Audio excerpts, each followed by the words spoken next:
Então vamos lá, vamos ler o texto. Estava tentando conectar um fone aqui, mas está difícil. Então, para quem não me conhece ainda, eu sou o pastor Flávio, sou o segundo vice-presidente, primeiro vice-presidente do Ministério IDEBS. Você já deve ter me visto ali na igreja. Confesso para vocês que é muito ruim dar aula aqui sem estar vendo o rosto de vocês, mas entendo, tá? Vocês estão em casa, estão aí relaxados, tá bom? Qualquer dúvida, a qualquer momento, vocês podem levantar a mãozinha aí, fazer um sinalzinho, tá bom? Qualquer dúvida, a gente para, explica, tá bom? Ao final também eu vou deixar um tempinho para dúvidas. E vamos seguindo. Qualquer coisa, se eu tiver também muito rápido, muito acelerado, vocês me avisam aí. Coloca uma mensagem, abre o microfone, fala, pastor, vai mais devagar, não entendi. Combinado? Então vamos para o texto. Romanos 10, versículos de 9 a 13. Diz assim: Se você confessar com a sua boca que Jesus é o Senhor e crer em seu coração que Deus o ressuscitou dentre os mortos, será salvo. Versículo 10. Pois com o coração se crê para a justiça, e com a boca se confessa para a salvação. Como diz a Escritura, todo o que nele confia jamais será envergonhado. Versículo 12. Não há diferença entre judeu e gentil, pois o mesmo Senhor é Senhor de todos e abençoa ricamente todos os que o invocam. Porque todo aquele que invocar o nome do Senhor será salvo. Amém? Vocês sabem o tema da aula de hoje?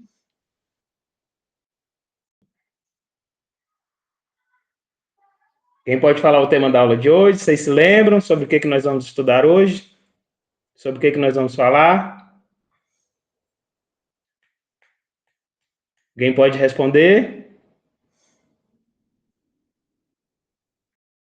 Não sabem?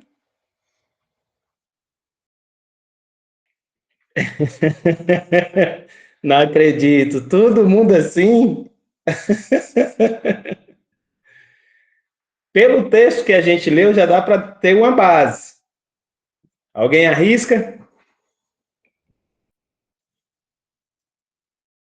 Luana também, dedinho para baixo. Boa noite, pastor. O tema Boa seria noite. a salvação? Salvação! Parabéns, Daniel, né? Isso.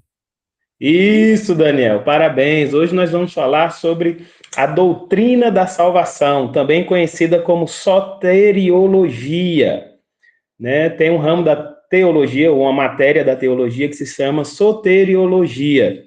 Sotéria quer dizer salvação e logia estudo. Então, hoje nós vamos falar acerca da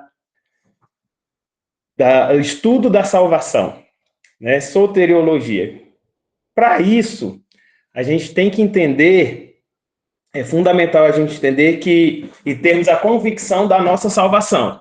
Eu creio que todos vocês que estão aqui no discipulado, em algum momento da sua vida, você foi lá, atendeu ao apelo, entregou sua vida a Jesus, né, fez a oração lá de confissão. Então, a partir desse momento, como o texto que a gente leu diz, se a gente crer no coração e com a boca confessar que Jesus Cristo é o Senhor, nós somos salvos, né? Nós temos acesso a essa salvação. Então, todos vocês que já fizeram isso, né? Vocês têm que ter a convicção de que nós somos alcançados por essa salvação. A Bíblia garante, né, essa convicção da vida eterna. Sem essa convicção é impossível a gente viver uma vida cristã. A Bíblia também vai nos mostrar que cada um de nós é responsável pelos nossos próprios erros, pelos nossos próprios pecados, consequentemente, pelas consequências disso. Outra coisa que é fundamental vocês gravarem, tá? Que a salvação, ou o homem, nós não somos, né? Nós não podemos fazer nada para merecer a salvação. Por que a gente não pode fazer nada para merecer? Porque, primeiro, a salvação não é por merecimento. A salvação também não é por obras. Não tem nada que a gente possa fazer para que chame a atenção de Deus e Deus fala assim, olha, ele merece a salvação. As obras dele são muito boas, então ele vai ser salvo. Ou por religiosidade. Então a salvação não é por merecimento, nem por obras e nem por religiosidade. Então quem pode arriscar aí por que meio é a salvação? Como que nós obtemos esta salvação?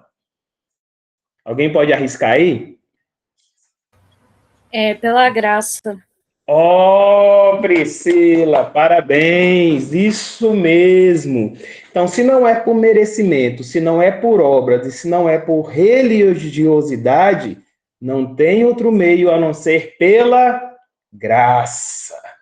É o que diz lá em Efésios 2, 8 e 9, que diz exatamente isso.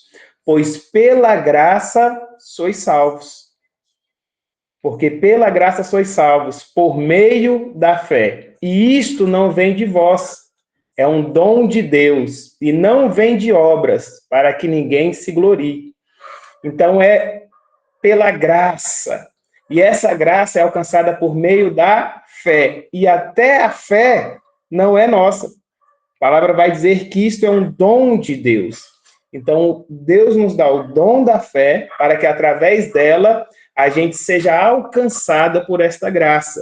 E a graça é o quê?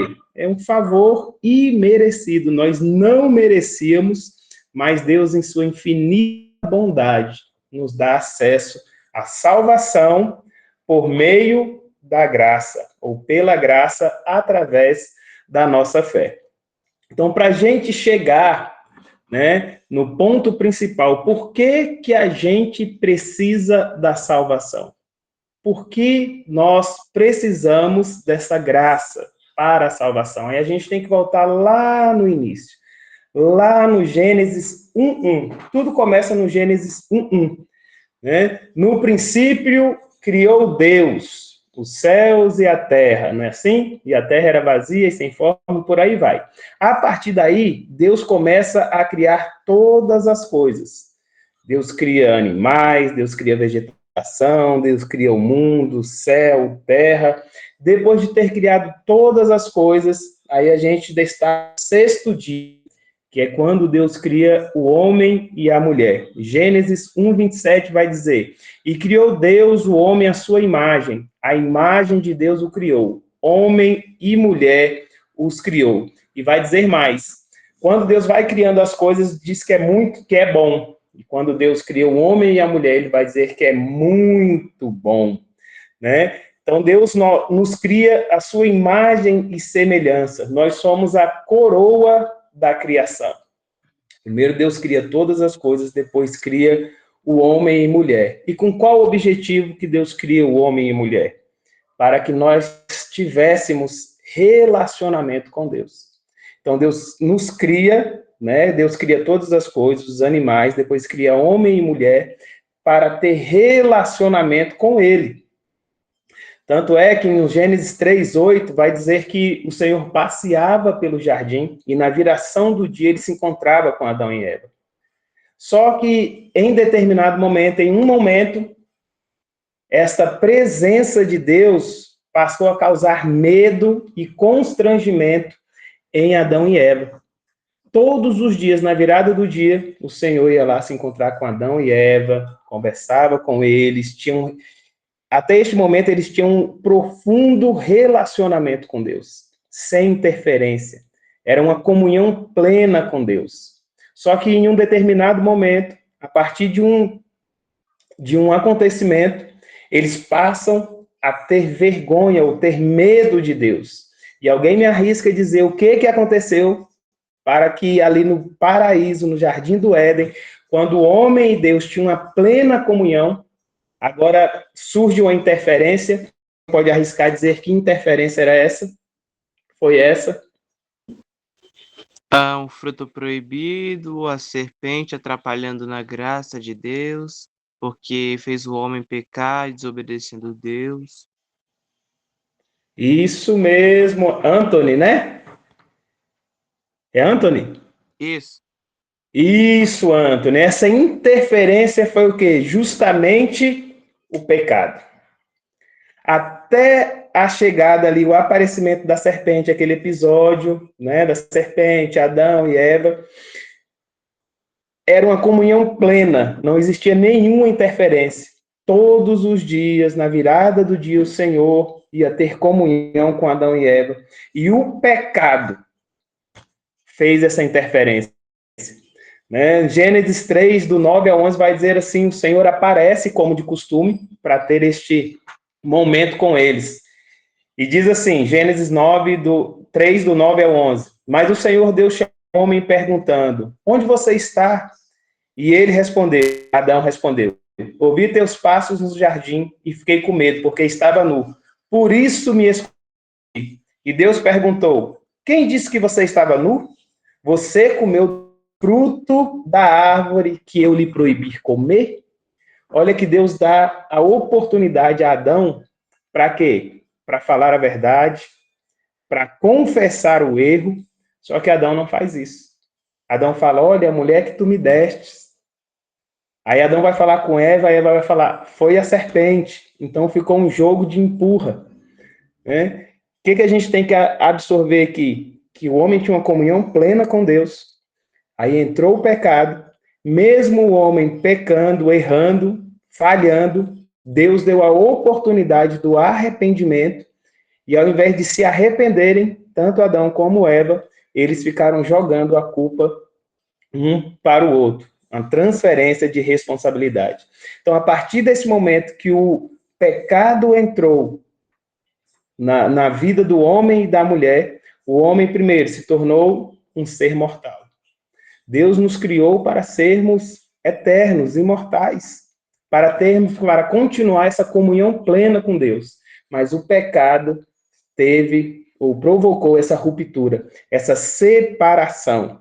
Então, qual que era a condição do homem antes do pecado? Comunhão plena com Deus, sem interferência, né? Sem nada impedindo. Deus tinha plena comunhão, Deus tinha o prazer de todos os dias se encontrar com Adão e com Eva. Só que aí veio o pecado. E agora, qual é a condição do homem depois do pecado? Primeiro, o homem fica escravo do pecado. E o que é escravo? Quando nós nos tornamos escravos, quando nós nos deixamos ser dominados por algo maior ou mais forte. Então, quando o pecado adentra na raça humana, nós temos uma tendência pecaminosa, né? Nós temos uma tendência ao pecado. Nós estamos suscetíveis ao pecado. Eu não gosto de usar o termo nós somos pecadores, porque eu entendo que o pecador é quem vive na prática do pecado. Né? Eu entendo que nós temos uma natureza pecaminosa. Aquela natureza humana que era imaculada, que tinha uma plena comunhão com Deus, a partir do momento que o pecado entra, nós agora temos uma natureza pecaminosa, tendenciosa ao pecado. Então, a condição antes do pecado era uma comunhão plena com Deus. Depois do pecado, qual que era a condição do homem? Primeiro, escravo do pecado. João 8,34 vai dizer assim: disse Deus, em verdade digo que todo aquele que comete pecado é escravo do pecado. Quando nós... E o que é pecado? Né? Pecado é transgressão das leis de Deus, das leis divinas. Isso é pecado, assim, de forma bem sintética. Né? Como é que eu peco? Quando eu transgrido a lei divina, quando eu transgrido a palavra do Senhor. E a gente pode pecar de pelo menos duas maneiras. Pecado por comissão é quando eu, sem imposição ou sem alguém me obrigar, eu peco voluntariamente. Quando eu deixo ou quando eu faço o que a palavra proíbe, voluntariamente. Então, é um pecado por comissão. E tem também o pecado por omissão. É quando eu me omito, quando eu me eximo de fazer o que a palavra manda. Então, se eu não faço o que a palavra diz, é pecado de comissão. Se eu transgrido a palavra de Deus. E se eu não faço o que a palavra manda com que eu faça, eu também estou pecando. Tiago 4,17 vai dizer assim: pensem nisto, pois quem sabe que deve fazer o bem e não faz, comete pecado. Olha, é quem sabe. Então, se eu sei que eu devo fazer o bem e eu não faço, eu cometo pecado. Então, a primeira condição, nós estávamos escravos do pecado. Segunda, mortos espiritualmente.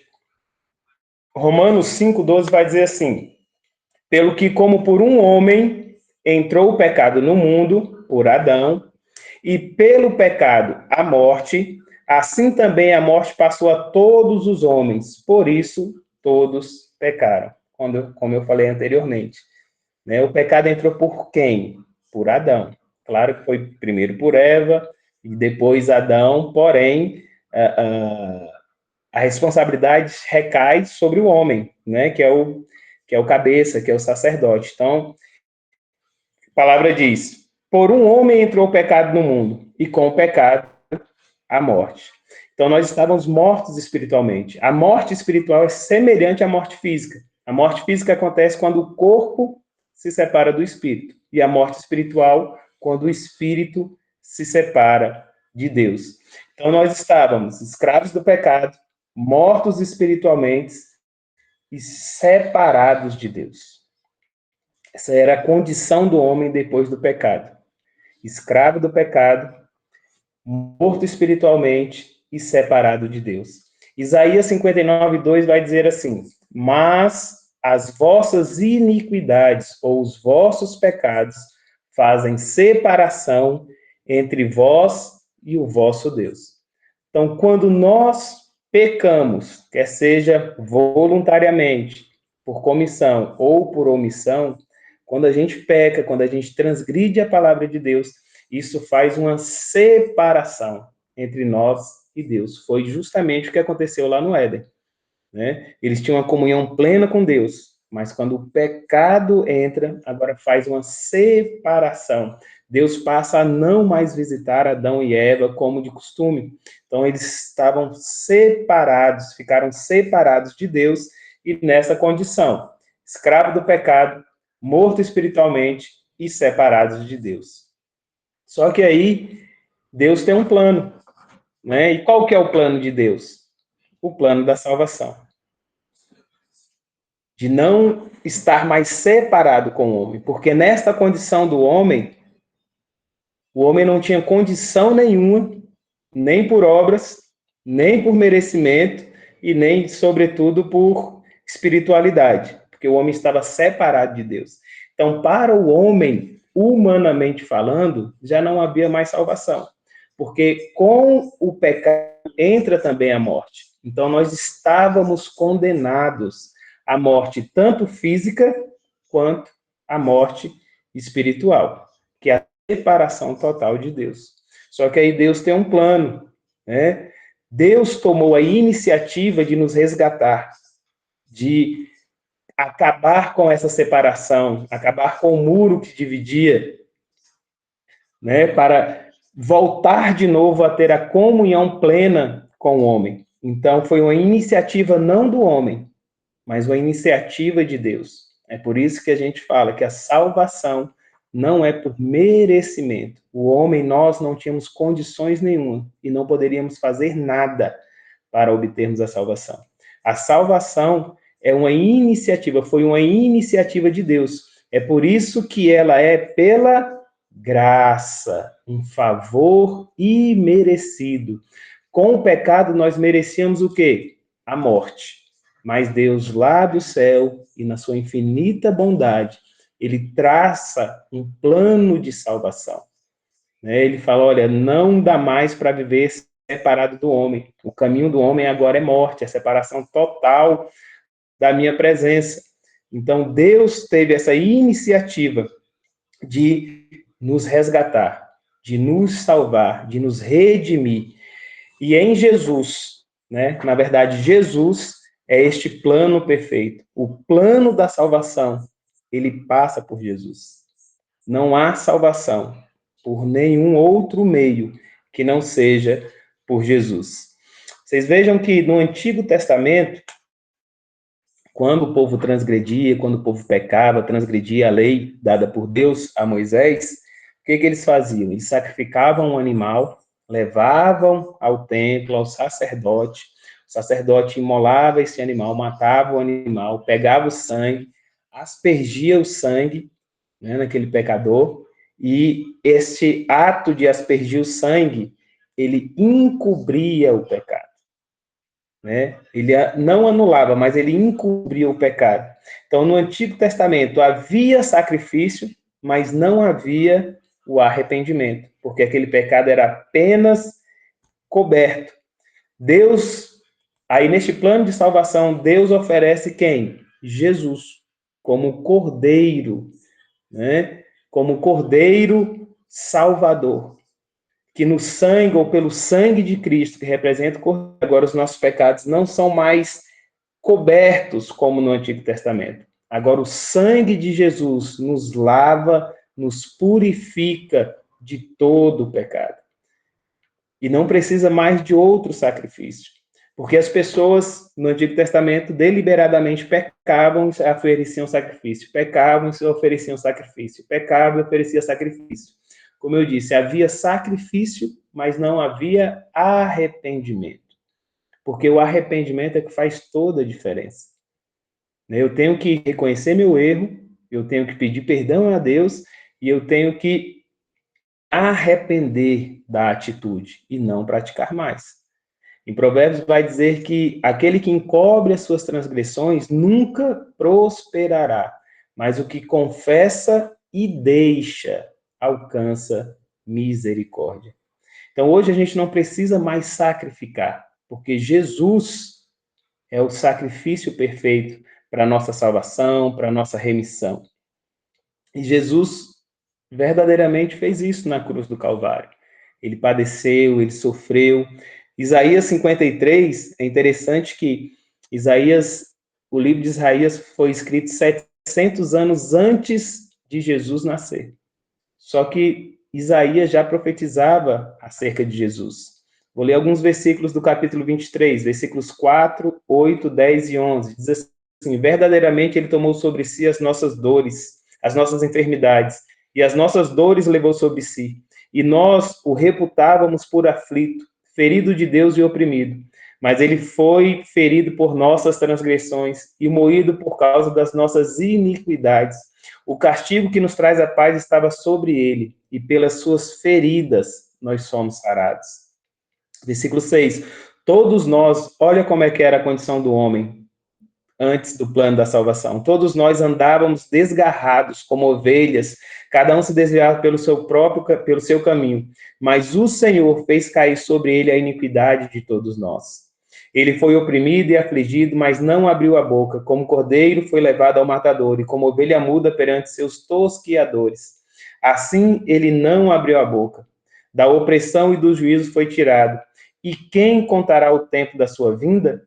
Porque foi cortado da terra dos viventes, pela transgressão do meu povo ele foi atingido. Todavia ao Senhor agradou moê-lo, fazendo-o enfermar. Quando a sua alma se puser por expiação do pecado, verá a sua posteridade, prolongará os seus dias, e o bom do Senhor prosperará na sua mão. Versículo 11. Ele verá o fruto da sua alma e ficará satisfeito. Com seu conhecimento, o meu servo, o justo, justificará muitos, porque a iniquidade deles levará sobre si. Então, tudo aquilo que estava reservado a nós por conta do pecado, Jesus, na cruz do Calvário, levou sobre ele. Toda a condenação, todas as nossas feridas, todo o peso do pecado, Jesus levou sobre ele. E pelo sangue de Jesus, nós fomos sarados. E pela graça, tivemos acesso à salvação. Porque nenhum de nós seríamos capazes de carregar ou de sofrer, de padecer o que Jesus padeceu. Né? Nem por nós mesmos. Agora veja que Deus ofereceu Jesus como sacrifício perfeito, não por um só, mas por toda a humanidade, por todo o homem, por todo ser vivente, independente da localização, independente da, da religião. A salvação e a graça, ela é acessível a todos. Agora é saber quem vai agarrar essa graça. Né? Todos vocês que estão aqui, nós que estamos aqui, nós tivemos acesso a essa graça e nós agarramos essa graça. Nós entendemos, né, o sacrifício da cruz, entendemos que éramos pecadores, entendemos que precisávamos da salvação para, quando se findar esta vida aqui, a gente continuar vivendo eternamente com Ele no céu. Né? Esse é o princípio da salvação. Esta é o fundamento da salvação. É de que um dia nós somos mortais. Né? A gente passará, esse corpo terreno ficará aqui. Mas ficará aqui corpo só. A alma, espírito voltam para Deus. Né? Nosso espírito estará com o Senhor. Agora a gente tem que querer essa graça. O que a gente pode fazer? Ela é favor imerecido, ela não é por obras, ela não é por vontade, não é por merecimento. Ela está acessível, mas nós temos que querer, né? Mas nem todos querem, né? Mas graças a Deus vocês estão aqui e aceitaram essa graça. Então nós temos 3 elementos básicos para a salvação, tá? Então a gente, até aqui, recapitulando, qual que era a condição do homem? O homem tinha uma comunhão plena com Deus no Éden antes do pecado. Com o pecado, há uma separação, né? Por conta do pecado, a morte também entra na vida do homem, né? E agora há uma separação entre Deus e o homem. Aquela comunhão plena, ela é quebrada. O homem passa a pecar, né? E com isso estava escravo do pecado, separado de Deus, estava escravo do pecado, estava separado de Deus e estava morto espiritualmente. Vendo essa condição do homem, Deus traça um plano para resgatar este homem, para voltar à comunhão com ele. E qual que era o plano? Porque o homem estava pecando, sacrificando, mas não havia arrependimento. E o pecado estava tão grande, chegou às narinas de Deus, e Deus falou, não, temos que mudar essa situação, porque o homem por si só, ele não merece e ele não consegue se salvar. Então, eu vou entregar meu filho Jesus. Aí vem o texto áureo da Bíblia, né? João 3,16. Porque Deus amou o mundo de tal maneira que deu seu Filho unigênito para todo aquele que nele crê, não pereça, mas tenha a vida eterna. Então, aparece aí, por uma iniciativa de Deus, o plano da salvação. Nós que estávamos perdidos, separados de Deus, escravos do pecado, agora Deus olha para nós e fala, não, agora é tempo de resgatar este homem, de voltar àquela comunhão que eu tinha com Adão e Eva. E essa graça agora se estende a todo ser vivente, a todo homem. E quando eu falo homem, eu falo de forma geral, né, para todo ser humano. Então, Deus, através de Jesus, traz o plano da salvação. E quais são os elementos básicos da salvação? Primeiro, a gente já falou sobre ele, né? A graça. Tito 2,11 vai dizer assim, pois a graça de Deus se manifestou, trazendo salvação a todos os homens. Graça significa, primeiramente, favor ou disposição bondosa da parte de Deus. Né? Então, os elementos básicos para a salvação, a graça. Não é por obras, não é por merecimento, não é por religiosidade. É favor e merecido de Deus. A graça de Deus pode perdoar o pecador sem levar em conta o merecimento ou imerecimento. Deus olha para todos nós, sem distinção nenhuma. E ele sabe que todo homem carece da graça dele, carece da salvação. A graça é de graça, né? A graça é de graça. Está acessível a todos, mas, como eu disse, nem todos querem. porque se todos quisessem, todos, né, eram cristãos, reconheciam a Jesus como Salvador, e hoje, até hoje, os judeus ainda não reconhecem Jesus como Salvador, eles ainda esperam que venha o Messias. Então, o primeiro elemento básico para a salvação é o quê? A graça. A graça é a fonte da salvação. Tá? A graça se manifesta independente das nossas obras. A graça é a fonte da salvação. Segundo, o sangue de Jesus. Primeira epístola de João, capítulo 1, versículo 7, diz assim: mas se andarmos na luz, como na luz ele está, temos comunhão uns com os outros, e o sangue de Jesus Cristo, seu Filho, nos purifica de todo o pecado. Então, a graça é a fonte da salvação, e o sangue é a base da salvação. Antigamente, como eu disse, o sangue daquele animal, daquele cordeiro, encobria o pecado. Agora, o sangue de Jesus derramado na cruz, ele nos purifica, né? Ele nos torna puro. O sangue de Jesus tira toda a sujeira do pecado, tira toda a acusação sobre nós. Então, agora, ele não só encobre, mas ele nos purifica, ele nos traz ao estado original de pureza. E o terceiro é a fé. A fé, pela fé, reconhece o homem a necessidade da salvação, e pela mesma fé, ele é levado a crer em Cristo. Aí eu volto para Efésios 2, 8, 9, porque pela graça sois salvos mediante a fé. E isto não vem de vós. Isto o quê? A fé. É dom de Deus, não de obras, para que ninguém se glorie. E Hebreus 11, 6 vai dizer assim: ora, sem fé é impossível agradar a Deus, porque é necessário que aquele que se aproxima de Deus creia que ele existe e é galardoador daqueles que o buscam.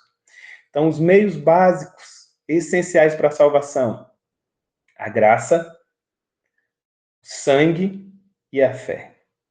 Veja que nenhum desses aqui é um atributo exclusivo ou de nós mesmos. A graça é de Deus. O sangue que foi derramado foi de Jesus. E a fé é um dom. Se Deus não nos der esse dom da fé, nem fé nós temos. Então, tá vendo como não depende de nós? A graça é um presente de Deus, gratuito. A graça é de graça, mas ela tem uma manutenção. E qual que é a manutenção? Como é que a gente mantém essa graça? Mantendo a comunhão. Não fazendo como Adão e Eva, não nos separando de Deus. É mantendo a comunhão com Deus. E como eu mantenho a comunhão com Deus? O conhecendo a sua palavra e, sobretudo, obedecendo a palavra de Deus. E, partindo para o final, tem os passos para a salvação. E quais são esses passos? Primeiro, Romanos 10, 9. Aí eu volto ao texto que a gente leu. Se você confessar com a sua boca que Jesus é o Senhor e crer no seu coração que Deus o ressuscitou dentre os mortos, será salvo. Primeiro é a confissão. Nós temos que confessar que precisamos da salvação. Temos que confessar os nossos pecados e confessar Jesus como Salvador. Então, o primeiro passo para a salvação é a confissão. É a gente reconhecer e confessar Jesus como Salvador. Crer no coração e com a boca falar: Senhor, eu te recebo como meu Salvador. Eu reconheço que tu és o Cristo, o Filho de Deus. Entra na minha vida, né? Eu reconheço que eu sou falho, que eu tenho uma natureza pecaminosa. Eu reconheço que eu pequei, mas agora eu quero mudar de vida. Então, o primeiro é confissão, o primeiro passo para a salvação. O segundo passo para a salvação, arrependimento. E o arrependimento não é só como é que eu posso dizer? Não é só um ressentimento, né? Não é só um sentimento passageiro de erro. O arrependimento, ele nos envolve como um todo. Primeiro, o arrependimento começa na mente, né? Envolve toda a nossa personalidade. não é apenas uma mudança de pensamento. A gente tem que mudar de pensamento, mudar de atitude, mudar de postura, mudar de direção. Então, quando nós primeiro confessamos, sou pecador, tenho uma natureza pecaminosa, ou pequei. Então, eu confessei isso, eu reconheci isso, aí agora tem que vir o quê? O arrependimento. O arrependimento começa aqui. Eu não posso continuar com a mesma atitude, eu não posso continuar com o mesmo comportamento, eu não posso continuar com o mesmo pensamento e, sobretudo, eu não posso continuar na mesma direção. O arrependimento não é só mudar de pensamento, né? João 3,3 diz assim: em verdade te digo que se alguém não nascer de novo, não pode ver o reino de Deus. E o nascer de novo é justamente isso, né? É nascer para uma nova vida. É nascer agora para Cristo, nascer e viver para Cristo. Então, os passos: confissão, arrependimento e conversão. Conversão é uma palavra usada para exprimir o ato do pecador de abandonar o pecado para seguir Jesus. Como eu disse, conversão é uma mudança de direção. Quando nós estamos escravos do pecado, a nossa direção, o nosso caminho, o nosso rumo é a perdição, é o inferno, é uma separação total de Deus.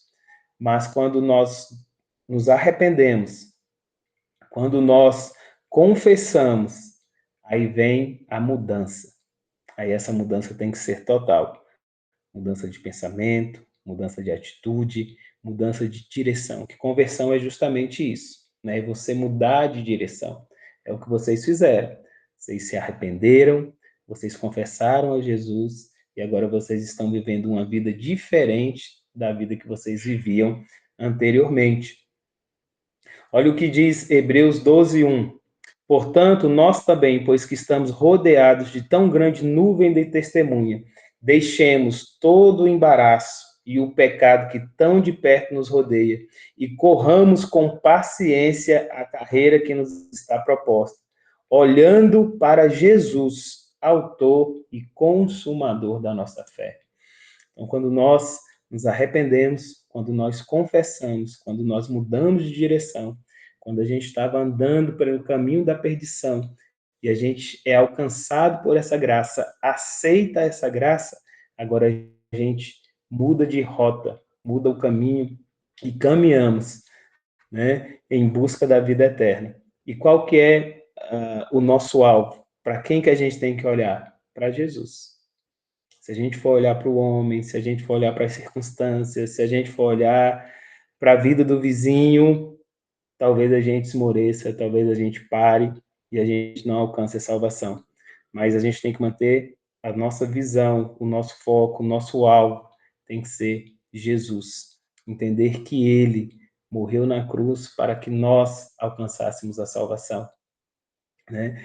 Nós falamos que nós temos uma religião, né? Religião vem do latim religare, que é justamente isso, é religar, é tornar, é voltar, e este foi o plano da salvação, é voltar à comunhão, voltar ao estado original, tá? Que Jesus, ou que Deus tinha com Adão e Eva.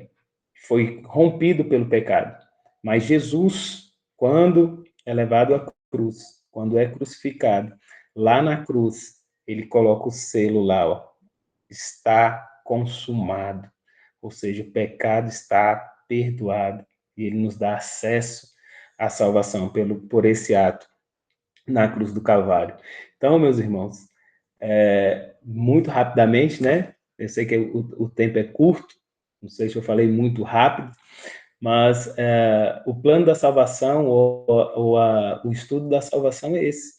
A ideia que era vocês entenderem, né, compreenderem, ou terem acesso como era, como ficou, como está. Né? Como era, comunhão total. Veio o pecado, como ficou? Separação total. Né? O homem escravo do pecado, morto espiritualmente e separado de Deus. E como estamos? Jesus veio, morreu, derramou seu sangue, nos lavou, nos purificou, né? Nos santificou. e nos deu acesso à salvação. Agora, cabe a nós mantermos essa salvação, né? Valorizarmos o sacrifício de Cristo na cruz do Calvário. Entender que essa graça é de graça, mas custou um preço, né? Esse preço não poderia ser pago por mim nem por vocês. Esse preço foi pago por Jesus. Como é que a gente honra o sacrifício de Cristo na cruz? Obedecendo a sua palavra, sendo fiel a Ele em tudo, conhecendo, e não só conhecendo, mas praticando a sua palavra. Pode falar, Priscila. Pastor, eu sempre converso com a Priscila em relação à graça. E a gente sempre chega ao consenso de que a graça, ela foi nos dada de forma imerecida, porque não merecíamos. Não há nada que possamos fazer para ter essa graça. Porém, eu sempre chego no consenso de que a graça, ela não foi totalmente de graça, porque como o Senhor mesmo disse, Jesus pagou o preço na cruz por nós, um preço que jamais poderíamos pagar, porque somos pecadores e não há como a gente nos salvar por nós mesmos. Só que depois que a gente recebe essa graça, a gente também tem alguns, não requisitos, mas algumas ordenanças, muito entre aspas, a cumprir, que seria espalhar o evangelho, fazer novos discípulos, e o que seria o texto base da Bíblia, que é visitar os órfãos, visitar as viúvas, cuidar dos que estão em situação de rua. Então, assim, é, esse pensamento que eu tenho tá certo de que a graça ela não foi totalmente de graça porque Jesus pagou um preço por nós, mas que nós também temos um certo requisito para seguir para honrar esse sacrifício. Eu Sim, acho com certeza.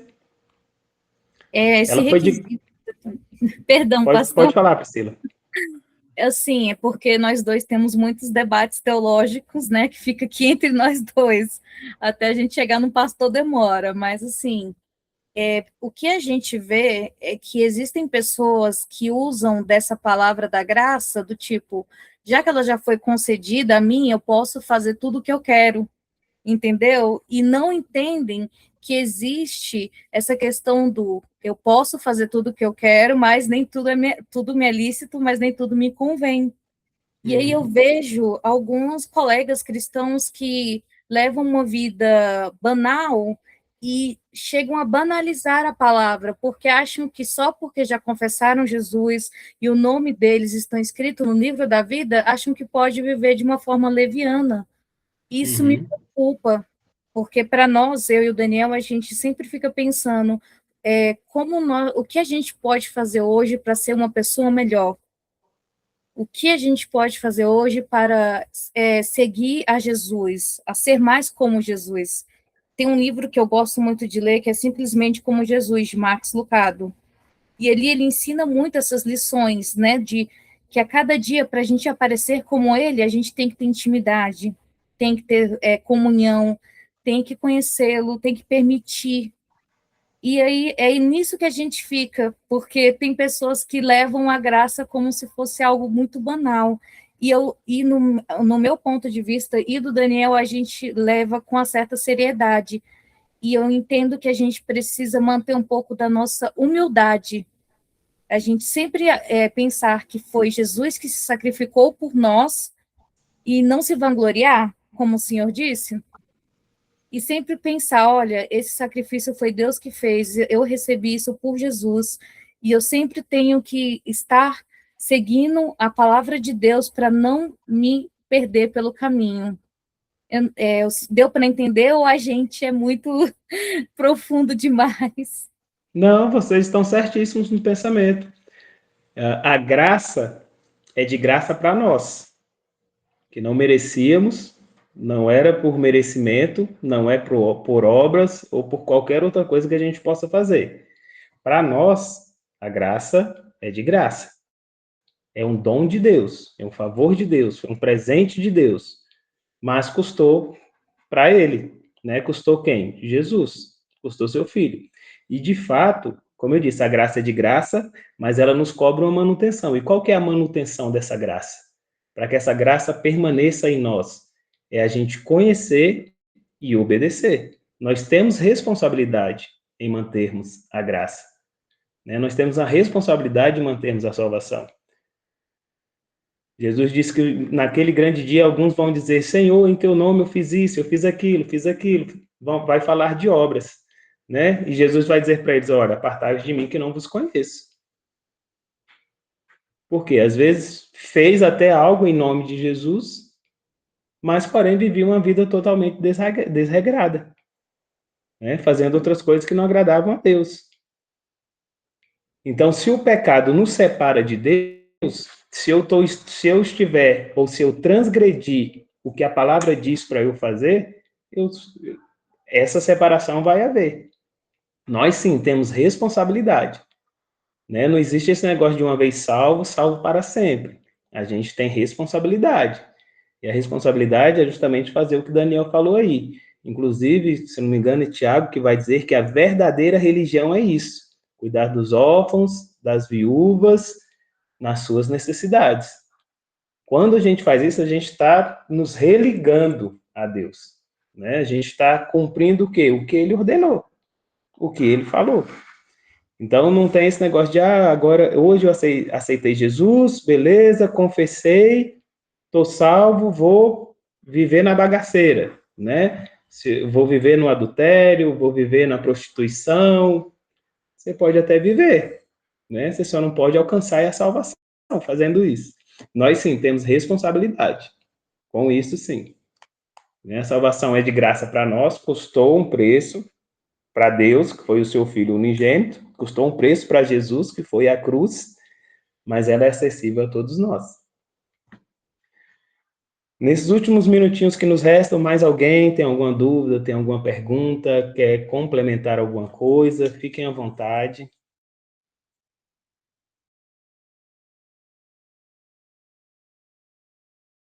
Mais alguém?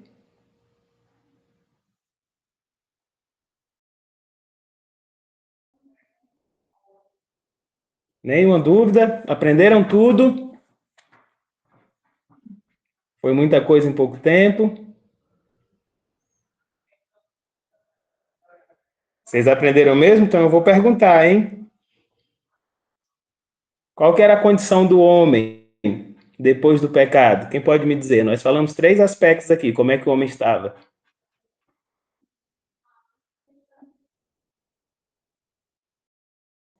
Façam assim ou assim? Quem sabe? Quem lembra?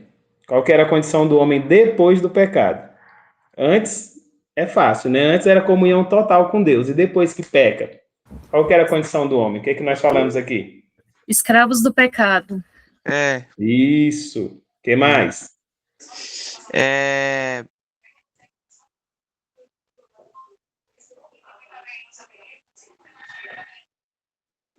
Tem as punições também que Adão e Eva receberam, mas acho que não conta, né? Não. Baseado no que a Priscila e o Daniel falaram, conta. Né? Porque eles Então viviam a uma Eva comunhão teve. plena com Deus. Não é isso? Veio o pecado. Eles pecaram. Deu. Aquele momento ainda não existia a necessidade da salvação. Mas eles sofreram as consequências do pecado deles.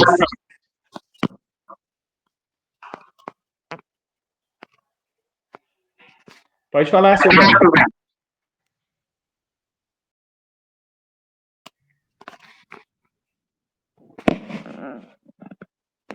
Silvana?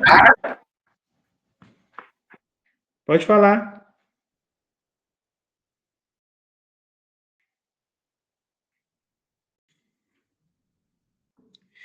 Qual que era a condição do homem? Escravo do pecado, morto espiritualmente e separado de Deus. Essa era a condição do homem, né? E qual foi o plano perfeito? Qual foi o plano de Jesus para salvar esse homem que estava perdido? Se sacrificar e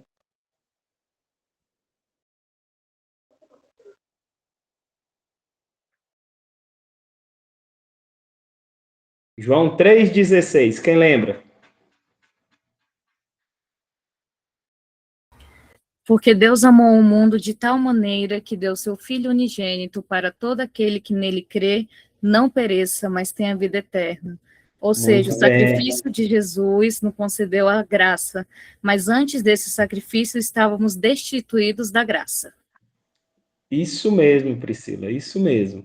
Aquela comunhão total depois do pecado fez separação entre o homem e Deus. Então, nosso destino, nosso caminho, nosso rumo, né? Nosso alvo era o quê? A perdição, era a morte, era o inferno. Mas aí Jesus tem um plano de salvação. Qual que é o plano? Para quem? Por Jesus, né? Então, o sacrifício de Jesus nos dá uma nova direção, né? Mas para quem? Para aqueles que querem. João 1, João 1, 1, 11 e 12. Diz assim, Vitor,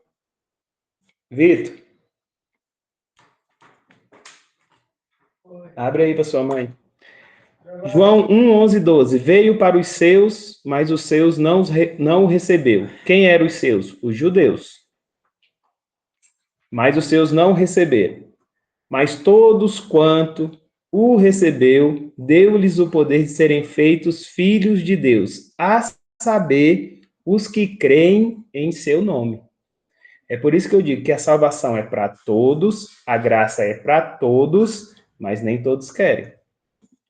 Por exemplo, os judeus não quiseram, né? Mas todos o que recebeu, né? A saber, os que creem em seu nome. Então, a salvação é só para quem crê em Jesus. Aí é confissão, arrependimento e conversão, né? Então, eu confesso que Jesus é Salvador, eu entendo que eu necessito dessa salvação, que eu tenho uma natureza pecaminosa, que eu andava no pecado, aí eu me arrependo disso, confesso e me converto. A conversão não é só ir lá na frente, levantar a mão e dizer, eu te recebo como Salvador. Esse é o primeiro passo. E os demais passos para até a vinda de Jesus ou até a gente morrer? É mudar a direção. É não fazer mais o que eu fazia antes. Não andar mais como eu andava antes, né? Como pecador, ou no caminho do pecado. Então, essa conversão nos dá acesso à salvação. Amém? Mas